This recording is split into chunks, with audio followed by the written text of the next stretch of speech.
عزتمنو نبی علیہ السلام او صحابه کرامو یو ویری سره ناست دي. نو نبی علیہ السلام پوښتنه در وکړه، وی ای د ما صحابه زنا په باره کې تاسو څه خیال ده؟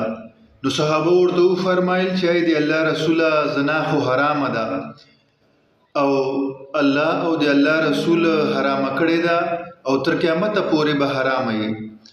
نو نبی علیہ السلام ورته وفرمایل، وی کوم کس چې په لسو کورو چې زنا وکي، داسې کورونو چې هغه د ګوان نه وي، یو لسو کورونو چې دا زنا وکي هغه دوره سخته ګناه نه ده چې د خپل ګوان کور ته بېعزتي ورسوي، هغه سره زنا وکي. وایي د خپل ګوانډ والا ګناه چې ده او جرم هغه د پردي کور نه ډېر سخت جرم ده.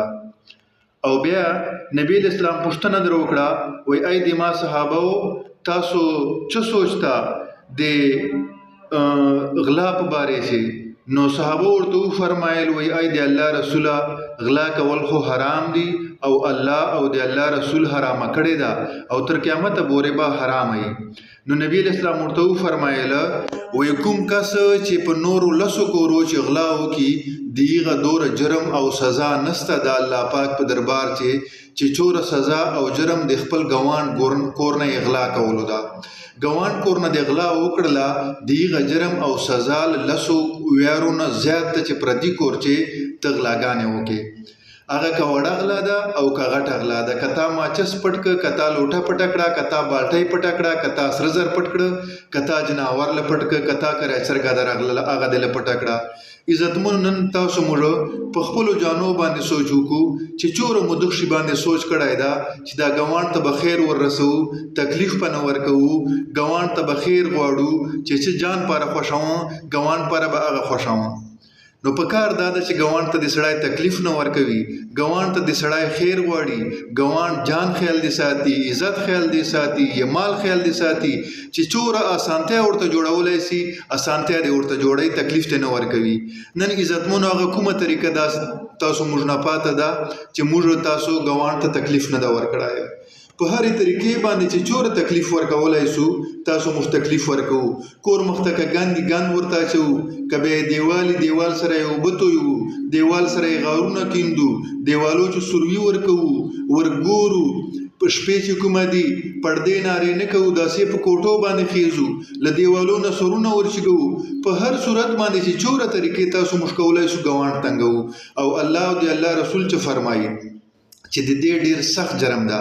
نبی علیہ السلام فرمایي، وایي کوم کس چې خپل ګوانډ تنګوي، ګوانډ د ده نه په امن چې نه وي، ګوانډ د نه په سکون اطمینان چې نه وي، دا د ایمان دعوه نه لري چې زه مؤمن یم، زه مسلمان یم.